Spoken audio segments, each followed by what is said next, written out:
I pray in my heavenly language if I need to know something, and I'm communicating with him. He's telling me, he would tell me, I would like, Lord, do I need to go to the ER or don't I? And he would say no, certain times, or he would say go. It's having that relationship with him, hearing his voice. You got to hear his voice through the process.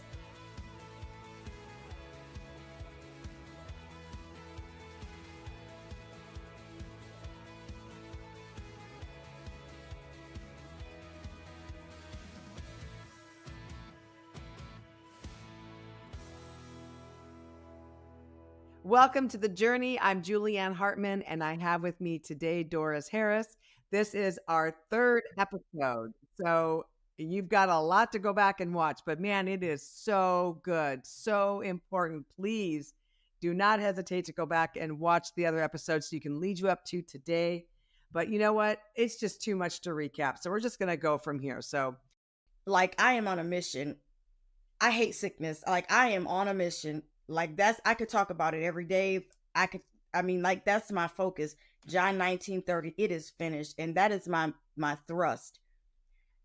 Even when I'm teaching, I always kind of go back to healing because I hate sickness. And I know people are struggling and are in pain and are suffering. And I just hate it. And so that's my fight right now. Is to get that word out. And I know the enemy, he doesn't want me to get it out. He'll try to steal certain things, still try to pop up. And I'm like, no, I'm still healed. I don't care. And I'm going to share the word. I don't care. well, and that's a really great attitude to have. And that's the attitude that we have to have. It's like, I'm not even going to mess with you because I don't have any time for you at all. And that's one thing that I know that Christians will kind of dwell on. And it's like, yeah, but now you've glorified the enemy all day today. Where was God in all this? Well, it's like, oh, well, no, of course I glorify God. It's like, no. You talked about the devil all day and what he's doing to you. How about if you talk about what God has done for you all day? Because he's been there and he has been your comforter and he's been the one that has been holding you through this whole thing. And if we stay in that place of the enemy all the time, the enemy, we will be in that prison, just like you said, you lived in. We will be in that prison and we won't know how to get out and we'll wonder where God is in this. So just keeping God at the forefront of your mind, and because it says first, submit to God. It says we submit to him. And when you submit to him, you're going to resist the devil. He doesn't, and then he has to leave because he can't stay. If you just but if you switch them and you say submit to the devil and resist God because you're resisting him because you're talking about the enemy all day long, you're going to have whatever you say. Yes. So what do you say? And that's so funny because my prayer life has changed. I bet. But now it's different. Like, as you just said, because I was always, like you said, talking about the devil all the time. We binding and rebuking, and it was so much focus on the enemy. And now, if people ask me to pray for them, I'm like, okay, let me let you know my prayer life is different. Let me tell you, I don't pray like I used to, because I'm not gonna spend a lot of time. My prayer, I tell people now, prayer to me is me and God talking.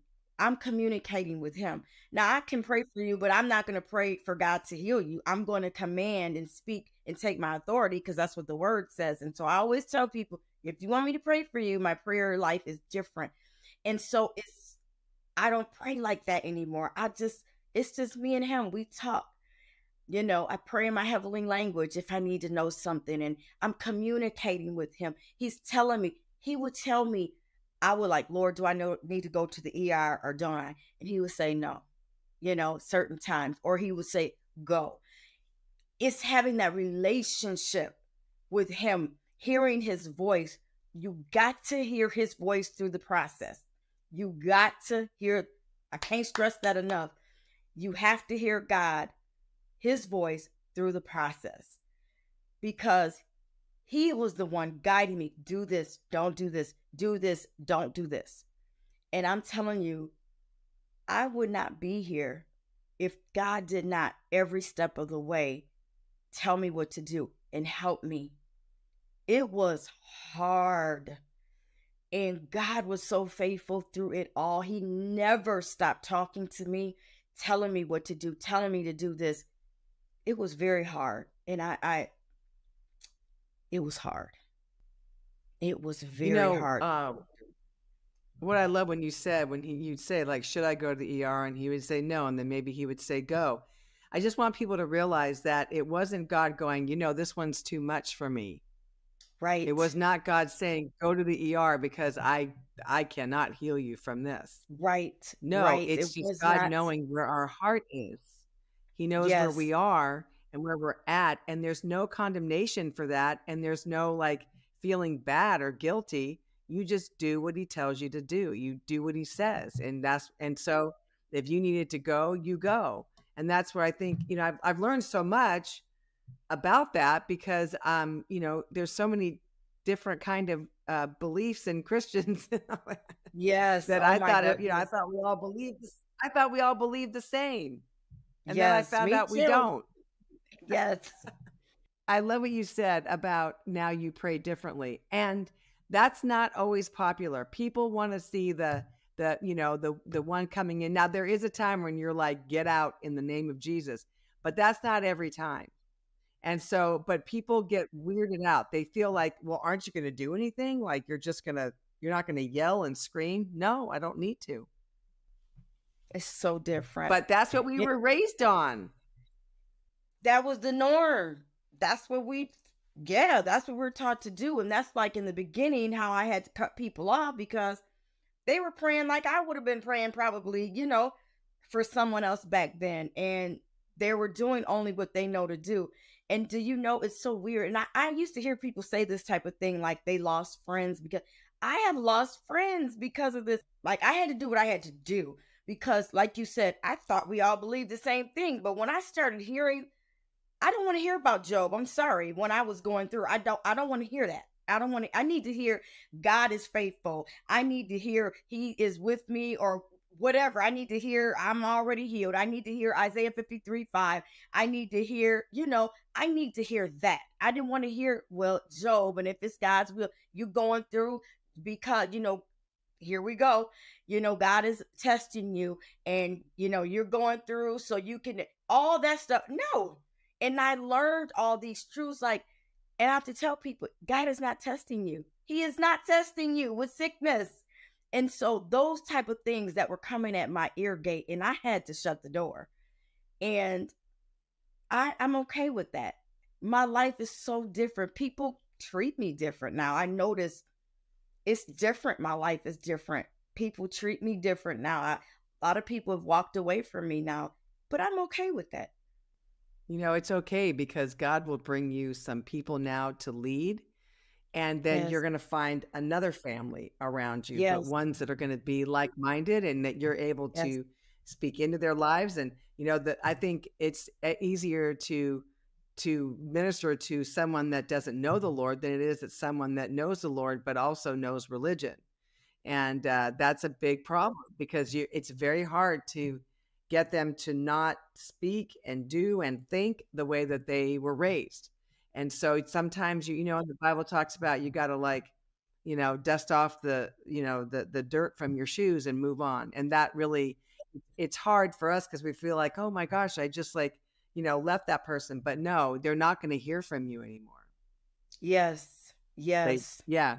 What has happened with your relationship with your husband? Like, how was your relationship with your husband? Now you said he's very even tempered and you only saw him get upset twice, but what was your everyday life with your husband while you were in the worst part of you didn't even want to get out of bed you didn't want to get out of bed?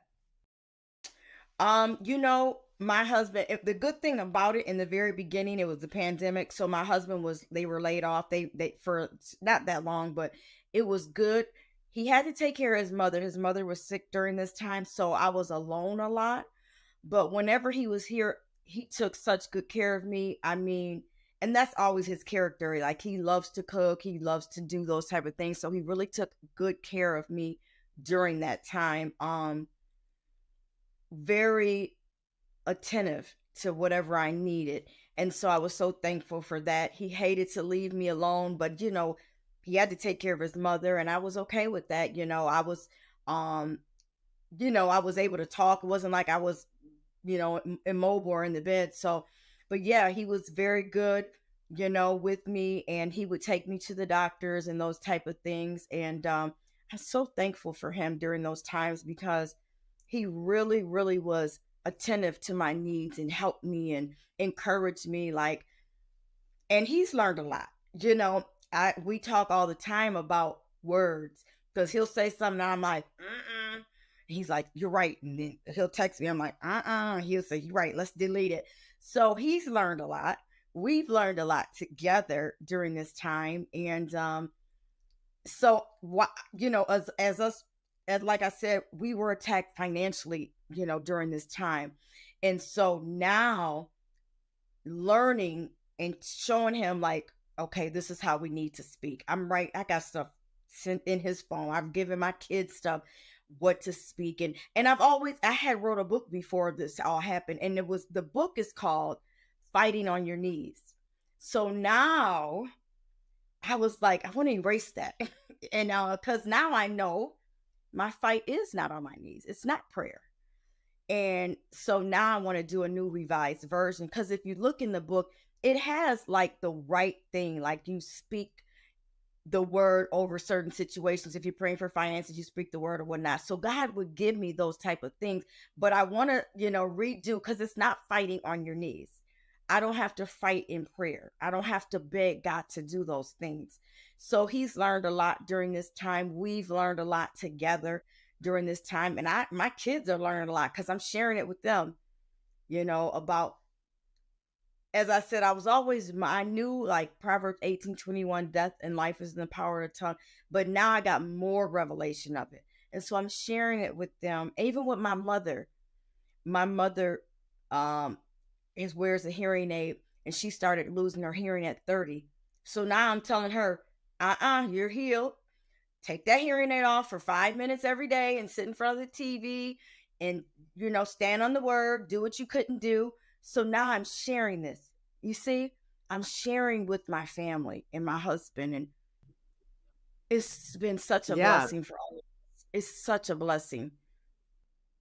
that is awesome. So, was there any time when you and your husband argued because of, when chaos hits your house and sickness like that, all kinds of things emotional pop up. So, were there any times where you guys had argued? And I know obviously you felt bad about it because you felt bad, so you maybe Yes. instigated an argument, and then It you felt definitely bad was about me. that. Yeah, you know what? It was my husband does not argue. Like he just does not argue. But I argue. So I argued many times because I was frustrated with my life. I was frustrated with my day. You know what I mean? So he never ever argues. It's always me, but I argued many days because I was frustrated. And then oh my God, I'm so sorry. I'm just frustrated because I, feel or I can't get my clothes or whatever the situation was. And I would, oh, I'm so sorry. Please forgive me. I know I'm acting up crazy and acting up because I'm frustrated and my body's in pain and I can't take it. And I would like have moments of, I can't take this. And so, yeah, absolutely, we did. And it was me, it was frustrating. Um, it's frustrating when you don't see change. And I saw some change, but not all the change, I guess you can say. So it was frustrating a little bit. For me, it was frustrating, and I had moments of anger, like why isn't things changing? And so, yeah, yeah, oh, absolutely, yeah, we did. We had some, like I said, it was definitely me. Um, and I'm thankful because he doesn't argue. Because if he argued and I argued, it would be probably so much worse. You know what I mean? But yeah, it was frustrating. It was hard. It was humiliating. I have a question. Do you think that Yes. that back surgery had anything to do with what happened to you later? You know what? I don't. I'll tell you what I think. As you said earlier, the emotional, fibromyalgia with the emotional, I had a lot of emotional, what's the word I could use? I've been through some things that caused hurt, Trauma? rejection. Trauma? Yes, rejection. And so I had to go all the way back and start thinking about, because I did think about, like, how did this happen? Where did this start? And so I do believe it started way back when, as a child. The rejection going all the way up forward. I've been through some things where I felt rejected. And so I believe that's where the door opened, is the rejection and the emotional issues dealing with that. Because now that I'm learning, you know, listening, I heard you say that before. I've heard Teresa used to say that, Teresa Hotel. I remember her saying that when she had this Sjogren's. I remember listening to you all saying those type of things. So I do believe it was emotional. I don't think it was the back surgery. I think it was the emotional issues that I had to deal with, emotional problems that I had to deal with, the rejection, and I had to get healed from those things even during this, because I didn't know. I had this feel like, why did this happen? Where did this start? What was the beginning? And so that's when I went back to my childhood and started thinking about all the things that I experienced up until now. And I'm like, this was emotional. You know, I always say this. It's like we have a cup of emotions. And once that cup gets full, it's like, where does it go? It's like if we don't release it and give it to the Lord, it starts to spill out and it goes into our body. Now, who knows, how the whole thing with the stabbing pain and all that stuff, but the chronic part of all of this, I believe, is the rejection and all the other things that you dealt with as a young person leading up to that. I believe all of that, because think about it. I put on a pair of sunglasses that are green, right? So I'm gonna see everything like, wow, look how green the grass is. Look how green. And now when I say that before, and people are like, oh yeah, I relate, but now it's a filter on Instagram, right? People put filters on and you see things differently. So when your filter is only your own mess, your own life, your own trauma, your own triggers, your own all of these things that you dealt with, you don't know what it's like, without those glasses on, because you're seeing out of the eyes of a rejected, abandoned person, right? So and then when God then starts to change that on the inside of you, now you start to almost like pull yourself out and say, wait, I'm going to look at that. Let me look at that girl from a different point of view. Let me look at that girl and see what the heck was going on in that person's heart that led to this time in my life. So yeah, it might have been something physical at first, but then it turned into something more than physical. It became emotional.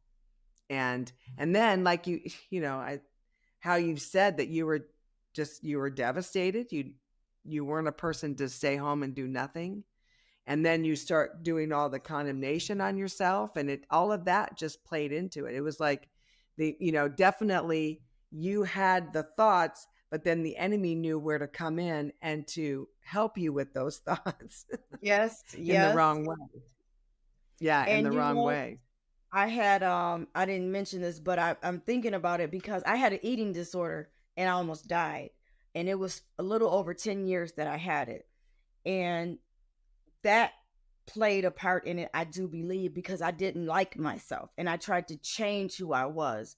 And so I believe that definitely had a part in it too, that emotional, because I almost died. I got down to like 95 pounds. I was like bones. I looked like death. And so it took a long time to get free from that. So even that, it just was the open door. Like you said, you got this cup and it overflow. It was just in there waiting to just overflow. And I believe that was had a lot to do with it as well. Yeah, you're like telling my story. I was anorexic for many years myself. Oh God. And Oh think about it. These are all these things that we tried to get control of, right? Because yes, everything else was out of control, but at least I could control yes, my mouth and I didn't, and yes. so that's the crazy emotional stuff that we think about. Well, Doris, this has been incredible. So what I'd like to do is, since we're out of time again, this next episode, I want you to pray for people and to really, give an encouraging word for somebody that is exactly where you're at, so that they will be exactly where you are now. Okay. Okay. So Yes. you have to join us for next week, because she's going to literally encourage you into wellness. That's good. Thank you all so much for watching. Doris, thank you for coming on again. And Thank we will see you all next week. And go to healingjourneystoday.com if you want to partner with us. We would love that, because it takes partnership to help us do what we do. And it really blesses us when you're able to help us in every part of this ministry, so that someone like Doris could get a video from someone like Raquel about Raquel that could really turn the switch on. So I'm so thankful that your friend, your sister in Christ sent that to you, because it really changed your life. And so you can change someone else's life by partnering with us to bring these stories to life, so people can hear and be encouraged by it. So thank you all so much, and we'll see you next